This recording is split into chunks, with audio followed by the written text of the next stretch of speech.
मित्रांनो, 55 वर्षांची दुलारू देवी आणि तिचा प्रियकर ज्याचं वय 32 ते 33 वर्षांच्या आसपास. या दोघांच्या प्रेम प्रकरणातून या दुलारू देवीनं आपल्याच पतीची ज्याचं वय 60 वर्ष होतं त्याची हत्या केली. अनैतिक संबंधातून घडणाऱ्या गुन्ह्यांच्या घटनांमध्ये आपण पाहतो की दिवसेंदिवस वाढ होतीये. नात्यांमधील अविश्वास, संशय आणि सततचे वाद अनेकदा थेट गुन्हेगारीकडे नेत असल्याचं चित्र समोर येत आहे. अशाच प्रकारची एक अंगावर शहारा आणणारी घटना उत्तर प्रदेशच्या पिलीभीत जिल्ह्यातून समोर आली आहे. नमस्कार, मी अभिषेक गावंडे आणि तुम्ही पाहताय लेट्स अप मराठी. पिलीभीतच्या शिवनगर परिसरात राहणाऱ्या रामपाल या 60 वर्षीय व्यक्तीचा निर्घृण खून झाल्याची माहिती समोर आली. या प्रकरणात सर्वात धक्कादायक बाब म्हणजे रामपालची हत्या दुसऱ्या तिसऱ्या कोणी नसून त्याच्याच पत्नीने केल्याचं पोलीस तपासात स्पष्ट झालं. ही घटना समोर आली ती एका कालव्यामुळे. दियोरिया परिसरातील एका कालव्यात दोन जी पोते आहेत किंवा आपण त्याला गोण्या म्हणतो, या गोण्या वाहताना एका युवकाला तरुणाला संशयास्पदरित्या दिसल्या. संशय वाटल्याने त्याने तत्काळ पोलिसांना कळवलं. घटनास्थळी पोलीस गेले. त्यांनी गोण्या बाहेर काढल्या आणि त्यात ज्यावेळेस त्या गोण्या उघडल्या गेल्या आतमध्ये मानवी अवशेष त्यांना आढळून आले. अवशेष म्हणजेच मानवी अवयव. एका गोणीत रामपालचं डोकं आणि दोन्ही पाय होते, तर दुसऱ्या गोणीत दोन्ही हात सापडले. मात्र त्या मृतदेहाचं जे धड आहे ते अद्याप सापडलेलं नाहीये. गोणी फाटल्यामुळे काही अवयव जे आहेत ते कालव्यात वाहून गेल्याची शक्यता पोलिसांनी व्यक्त केली. मृतदेहाचे सापडलेले अवयव शवविच्छेदनासाठी पाठवण्यात आले. या प्रकरणाचा तपास करत असताना पोलिसांनी रामपालची पत्नी दुलारू देवी हिला जे आहे ते पहिले ताब्यात घेतलं. कारण काय की तिच्याशी प्राथमिक चौकशी दरम्यान तिने जे उत्तरं दिले त्या उत्तरांमध्ये विसंगती आढळून आली. त्यानंतर पोलिसांनी जरा कडक चौकशी केली. त्यावेळी धक्कादायक बाब जे आहे हे सत्य समोर आलं.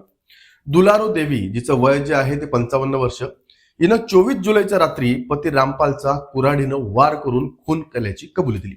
ज्या दिवशी तिचा मुलगा घरातल्या एका दुसऱ्या खोलीत झोपलेला होता, त्यावेळीनं संधीचा फायदा घेत खाटेवर झोपलेल्या पतीवर वार केले आणि त्याचा जीव घेतला. खून केल्यानंतर तिनं मृतदेहाचे तुकडे केले, ते गोण्यांमध्ये भरले आणि निगोही परिसरातील कालव्यात ते फेकून दिले. मुलांची आणि नातेवाईकांची दिशाभूल करण्यासाठी तिनं पती बेपत्ता असल्याची खोटी तक्रारही दिली होती. मग नंतर तपासात असंही पुढे आलं की दुलारू देवी बरेली येथील नरियावाल भागातल्या एका कारखान्यात काम करत होती. याच काळात तिचे रिठोरा या गावातील एका तरुणासोबत प्रेमसंबंध निर्माण झाले. हे संबंध पती रामपालला मान्य नव्हते. याच कारणावरून दोघांमध्ये सतत वाद होत होते.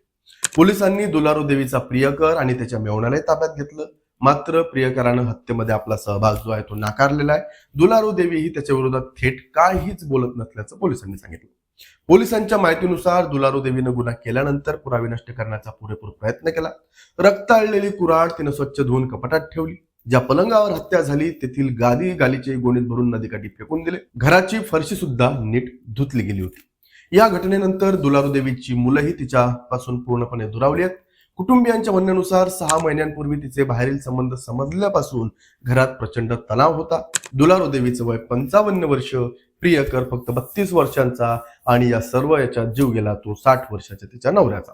सध्या पोलीस कालव्यात मृतदेहाचा उर्वरित भाग शोधतात. या प्रकरणाचा तपास आता वेगानं सुरू आहे. पुढील चौकशीनंतर आणखीन धक्कादायक बाबी समोर येण्याची शक्यता नाकारता येत नाही. नात्यांमधील विश्वास तुटला की त्याचे परिणाम किती भयावह असू शकतात याचं हे एक जिवंत उदाहरण. तुम्हाला व्हिडिओ कसा वाटला कमेंटमध्ये नक्की सांगा. पाहत राहा लेट्स अप मराठी.